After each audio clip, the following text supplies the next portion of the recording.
My friend, there is a truth so sharp, so undeniable, that most men will spend their entire lives avoiding it. They will pretend not to hear it. They will wrap themselves in comfort, in distraction, in the warm blanket of excuses, so they never have to feel its sting. But I will not spare you, because if you wish to rise above the common herd, if you truly wish to live with purpose, to build wealth, to master yourself and your circumstances, then you must confront this truth face to face. Here it is. Winners do what must be done, whether they feel like it or not. Losers do only what is easy, and then invent stories to justify it. That is the dividing line. Not talent, not luck, not family name. The gulf between the man who ascends and the man who disappears into mediocrity is drawn in the quiet hours when no one is watching, when there is no applause, and the winner still acts. I learned this long before Think and Grow Rich ever reached the hands of the public. I saw it in Andrew Carnegie, a man who began in poverty so deep that his first bed was a pile of rags on the floor. He did not wait for inspiration to visit him. He worked in the darkness of the steel mills, in the heat of the furnaces, in conditions that broke lesser men, and in that fire he forged an iron will. I saw it in Henry Ford, not the smiling industrialist the world remembers, but the man tinkering alone in a shed after his factory failed for the second time. Bankers laughed at him. Competitors scoffed. He did not wait for a convenient moment to try again. He built the Model T with the last of his strength, working until his hands were black with oil, because he had already decided that the man he was becoming could not quit. Winners are not found. They are forged. And the furnace is always the same. Action, taken when every nerve in your body is telling you to stop. You see, losers imagine that success is the child of inspiration. They believe they must first feel ready. They wait for the winds of motivation to blow them forward. But those winds are fickle, and they spend their lives standing still. Winners understand that feelings are the least reliable fuel a man can use. They choose action, not because it is pleasant, but because it is necessary. And here is the part most will never admit. The habit of doing what must be done, whether you feel like it or not, compounds into an unstoppable force. Consider Thomas Edison, whom I knew personally. His name now is etched in history, but in his prime he was known by many as a madman. His laboratory floor was littered with thousands of failed experiments. He was ridiculed by the press, rejected by financiers, but Edison's genius was not in his inventions. It was in his refusal to be mastered by fatigue, boredom, or discouragement. He once told me, "Napoleon, I have not failed. I've simply found 10,000 ways that will not work." That is the language of a winner. The loser, by contrast, hides behind fine intentions. He says, "I could have succeeded if only the timing were better, if only I had more money, if only I knew the right people." He comforts himself with the illusion that circumstances, not his own choices, have chained him where he is. And here is the uncomfortable truth. Life does not reward intention. It rewards proof. When I studied the lives of the most successful men of my time, from inventors to financiers to political leaders, I found no exceptions to this law. Each had been confronted with moments when the easy path was to surrender. Each chose the hard road instead, and not just once, but repeatedly, until the act of persistence became part of their very identity. Booker T. Washington, born into slavery, denied every advantage, yet he built institutions, shaped minds, and influenced presidents. Do you think he waited for ideal conditions? He carved progress out of the rock of resistance. He faced prejudice, poverty, and doubt, and acted anyway. This, my friend, is why I tell you. Winners live in reality. They face the weight of life head on. They accept that storms will come and see no profit in cursing the weather.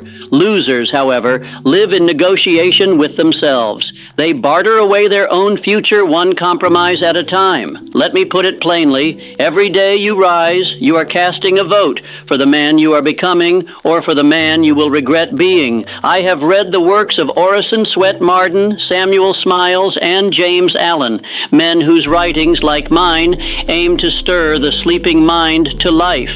Marden wrote, "Don't wait for extraordinary opportunities. Seize common occasions and make them great."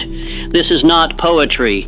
It is the very blueprint of victory. Yet the loser will read such words, nod in agreement, and return to his old habits before the day is out. Why? Because he has not yet made the only decision that matters. This is who I am now. Until that moment of decision, he will remain a drifter, pulled by the currents of chance and emotion. So I say to you, and I say it without apology, if you have not yet decided, you are already losing ground. You are already falling behind men and women of lesser talent who have simply mastered the habit of doing what must be done. Do you wish to be counted among the winners?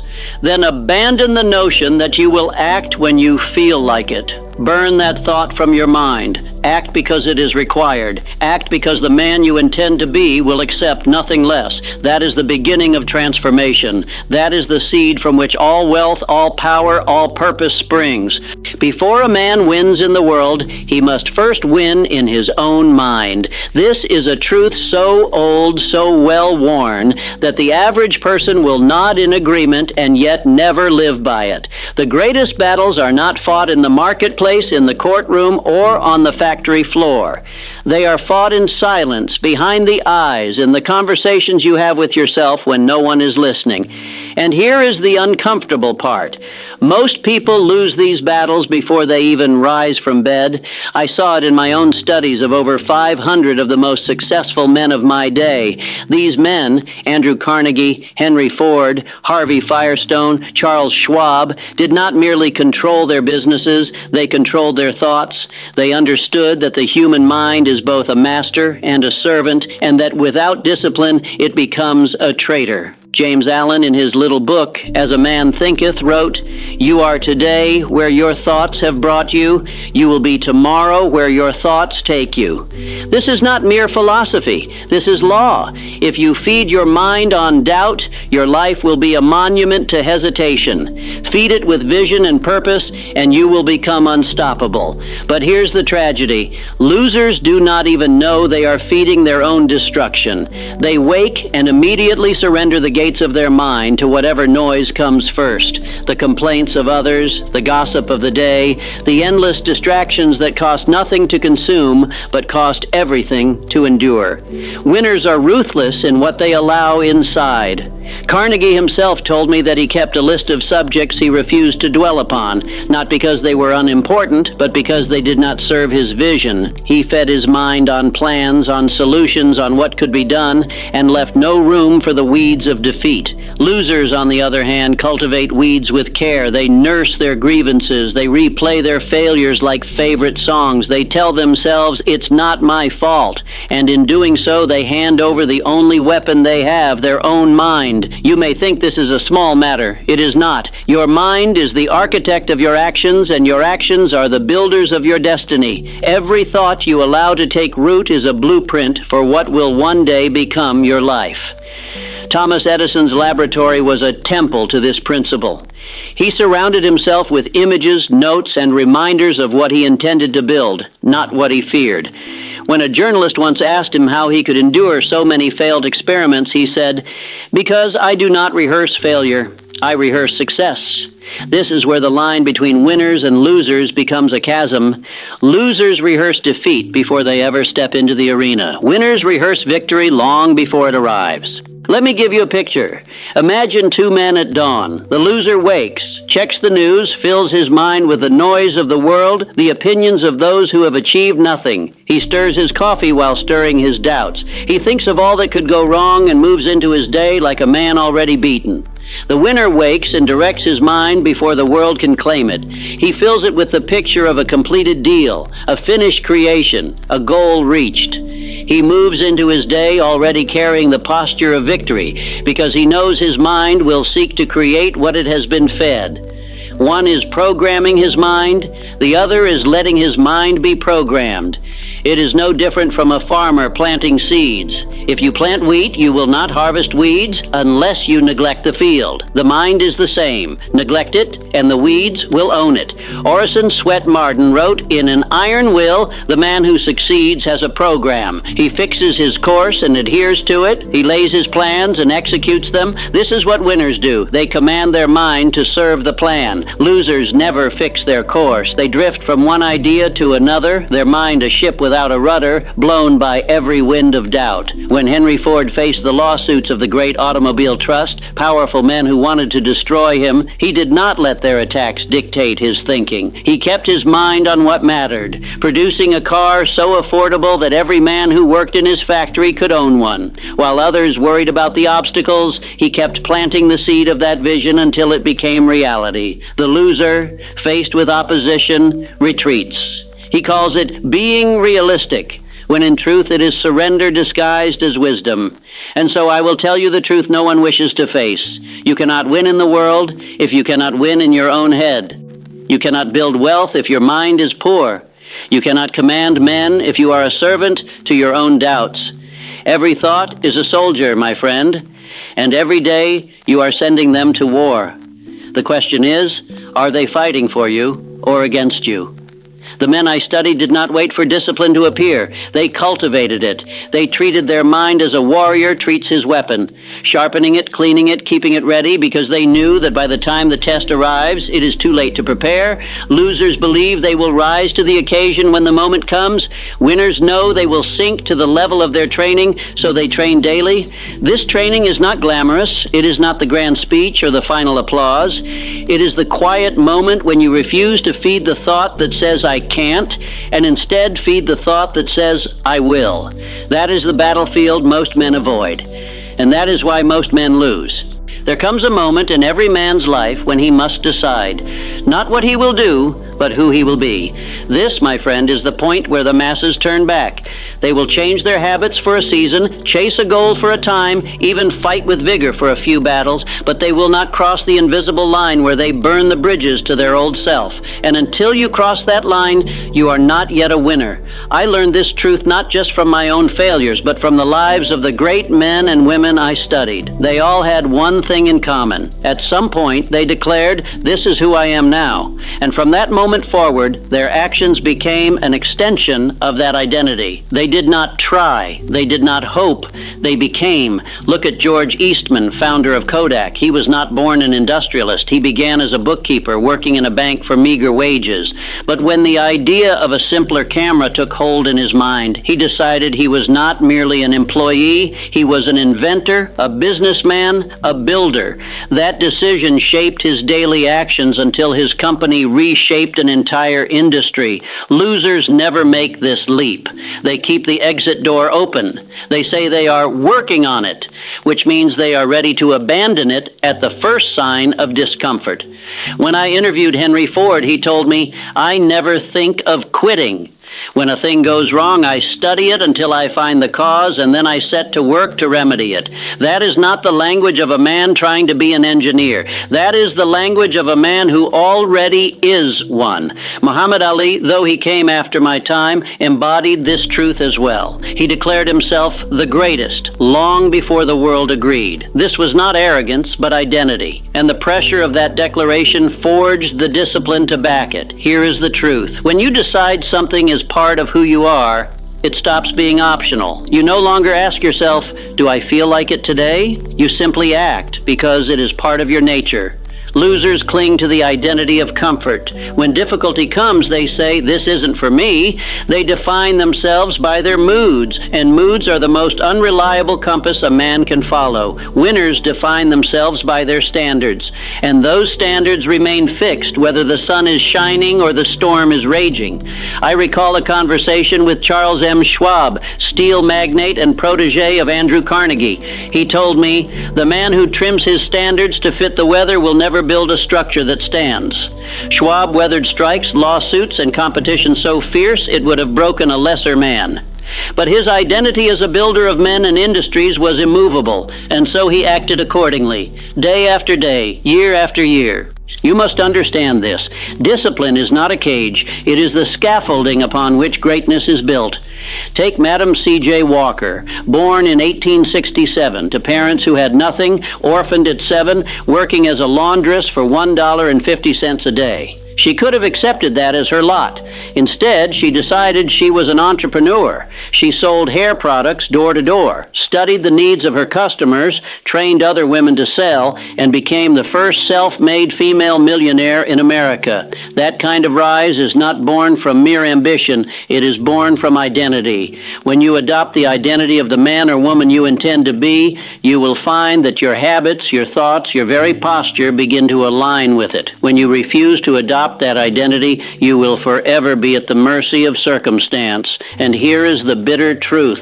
You cannot fake this. You may wear the clothes of a businessman, speak the words of a leader, or mimic the habits of the successful, but if you have not anchored the decision deep in your soul, the first strong wind will strip all that away. I have seen men inherit fortunes and lose them within a year because they had the wealth of a millionaire but the mind of a pauper. I have seen others rise from nothing and stay at the summit because their identity as a winner made loss temporary and defeat impossible. The difference? Losers believe identity comes from results. When I succeed, then I will be a winner. Winners know it is the other way around. When I decide I am a winner, the results will follow. Julius Rosenwald, the man who built Sears, began as a clothing salesman. He decided early that he was not merely selling goods, he was building a company that could serve the entire nation. That decision guided every expansion, every innovation, every risk. Do you see the pattern? It is not wealth that creates the identity, it is the identity that creates the wealth. And so I ask you, have you decided, or are you still negotiating with yourself, leaving a crack in the door for your old habits to walk back in? If you are unwilling to burn the exit door, you will walk through it. If you are unwilling to claim the identity now, you will wait for proof, and that proof will never arrive. You must say to yourself, here and now, this is who I am. I will not retreat to who I was. That decision will cost you. It will cost you comfort. It will cost you the approval of the mediocre. It will cost you the luxury of blaming others, but it will buy you the only life worth living. I have walked in the company of kings and industrial giants. I have shared meals with men who bent entire industries to their will, and I have sat across from others, men of equal talent and opportunity, who wasted every ounce of potential they were given. The difference between them was not education, nor connections, nor even intelligence. It was this: one group accepted total responsibility for their future. The other handed that responsibility to chance. The winners I knew lived by an inner law. If I say it will be done, it will be done. Their word to themselves was a contract without escape clauses. They did not allow moods, fatigue, or circumstance to renegotiate the terms. The losers lived by a different code. I will try if nothing stands in my way. But life always stands in your way, and so they tried very little and achieved even less. Think of Alexander Graham Bell. When others saw telephones as a curiosity, he decided it would be the future of communication. Lawsuits piled up, skeptics lined the streets. He pressed forward until his vision was in the hands of millions. That is the way of the winner, the man who takes ownership of the vision until reality surrenders to it. Now think of the countless inventors whose names you do not know, men who had ideas as good, perhaps better than Bell's, but who waited for perfect timing or greater resources and watched the future pass them by. This is the tragedy. Most men are not defeated by the world. They are defeated by their own hesitation. I have said it before, and I will say it again. The world will not reward you for what you could do. It will only reward you for what you demand of yourself and prove through action. Andrew Carnegie once told me, "The man who cannot command himself will never command others." He built an empire because he first mastered his own habits, his own thoughts, his own tongue. He did not spend his hours talking of what might be done. He spent them doing what must be done. The loser convinces himself that he will begin tomorrow, but tomorrow is a thief, and it robs him until there is nothing left but regret. You may think this is harsh. It is not. It is mercy, for if you can face this truth now, you may yet cross over to the other side. I have studied men in the depth of the Great Depression when bread lines stretched around the block and banks collapsed overnight.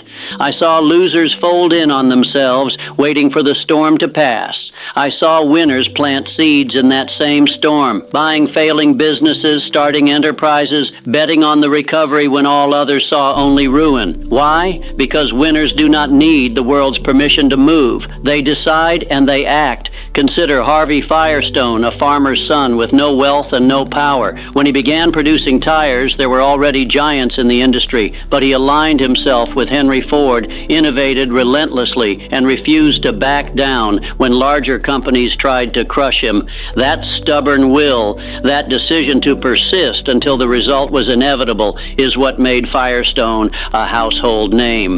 The loser sees such stories and says, "They were lucky." The winner hears them and says, "If they could, I will." And here is the final truth, and the one you must not turn away from. Winning and losing are not events. They are habits. Every day you are training yourself in one or the other. When you keep a promise to yourself, no matter how small, you train yourself to win. When you break that promise, you train yourself to lose. This training is invisible to the world, but it is not invisible to you. Every compromise you make, you feel. Every standard you uphold, you feel. And in time, those feelings solidify into the man you are. Booker T. Washington said, "An excellence is to do a common thing in an uncommon way." That is the daily practice of the winner. The loser thinks excellence is for special occasions. The winner makes it his habit in the smallest of things. So I ask you now, plainly, if the last 7 days of your life were repeated for the next 7 years, where would you be? Would you be closer to your vision or buried under the same excuses you carry today? Do not deceive yourself. The answer is already written in the habits you practice. Winners are not spared from pain, failure, or uncertainty. They are simply unwilling to let those forces decide their fate. They act in spite of them. They make the hard call when it would be easier to delay. They keep moving when comfort demands they stop. The loser takes comfort now and pays for it later. The winner pays now and collects for a lifetime. When you strip away the noise, the philosophies, the slogans, it comes to this: winners decide once and live by that decision. Losers decide daily and reverse themselves at the first test. In my years of study, I have seen men rise from the most hopeless beginnings to stand among the great. I have seen others fall from enviable heights to obscurity. And in every case, the truth remained the same. The mind makes the man. So I will not ask you to try. Trying is the language of the loser. I will ask you to decide. Decide who you are. And let that decision close the door on every lesser version of yourself. When the decision is made, you will find that the work follows naturally.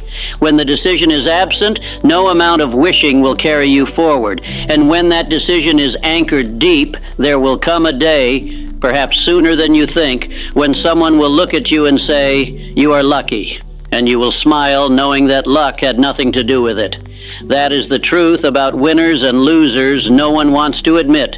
If these words have struck a chord within you, if you have felt even for a moment the truth of what I have said, then act. Do not drift from this moment unchanged. Leave your mark here and now. Declare in the comments the decision you have made about who you will be from this day forward. Share this message with someone you refuse to watch settle for less than their potential. Let us see who among us chooses the discipline of the winner and who clings to the comfort of the loser. Cast your vote in public view and let the world hold you to it.